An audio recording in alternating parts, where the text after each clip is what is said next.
Hello, YouTubers, friends, compatriots, bootlicker, shills, death slicers, peasants, vassals, minions, meat sacks.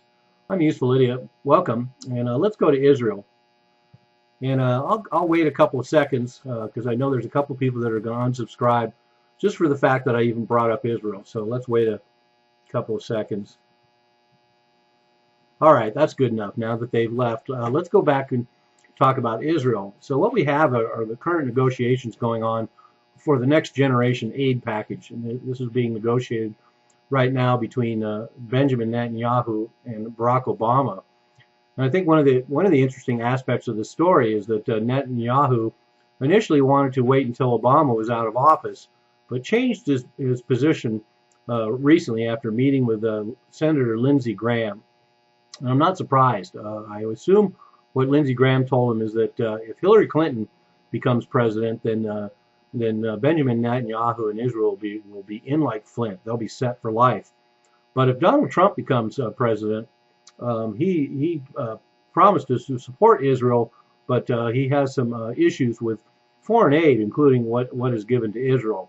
So I'm sure that's what Senator Lindsey Graham told him. So Netanyahu, as much as he hates it, has gone back to the table and is negotiating with Barack Obama.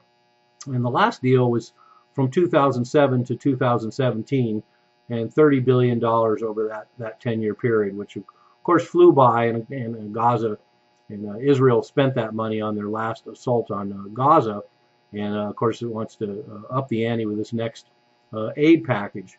And in fact, there's two packages being suggested right now, and this is the 2018 to 2028 Israel aid package from the United States, or the next 10 years. And there's two offers on the table, and the way these offers are being treated is very telling about this process going on with Israel.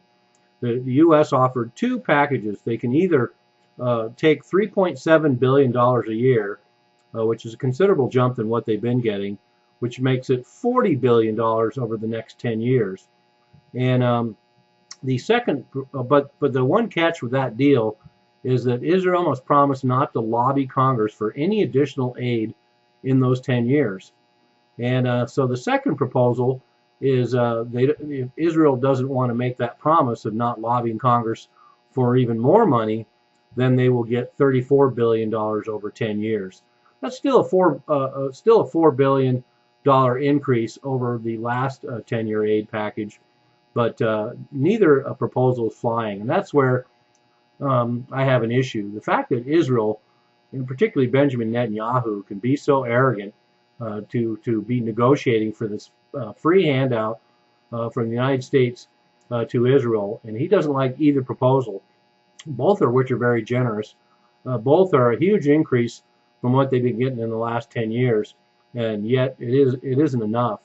And Netanyahu even came out and said that, quote, significant gaps remain in negotiations over a renewed military aid agreement, unquote. And I would think that Israel would be happy to get another $40 billion over the next 10 years, or another $34 billion over the next 10 years, very comparable to the aid package they got the last 10 years of $30 billion. And why isn't that enough? And I'm just going to leave the question open because I don't really have an answer.